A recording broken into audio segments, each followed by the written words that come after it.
এগুলো হচ্ছে বড় মাগুর, দেশি, পিওর দেশি। আর আপনাদের হচ্ছে ডায়মন্ড মশারি। যারা ভাবছো মাগুর চাষ করবো তো অবশ্যই আমাদের সঙ্গে কন্ট্যাক্ট করবো। এখানে মাগুর, শিঙ্গি, ট্যাংরা, পাবদা সবই চারা পানা পাওয়া যায়, প্লাস ধানিও পাওয়া যায়।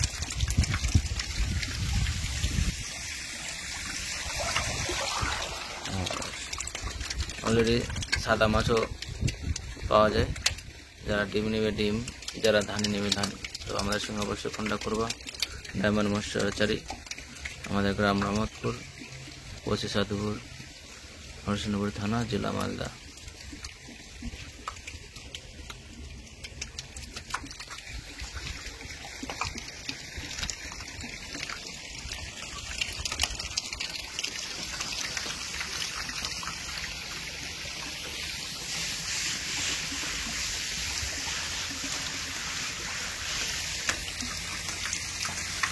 এগুলো হচ্ছে মাগুরের ধানি, বাচ্চাগুলো আছে, বড় বড় হয়ে গেছে।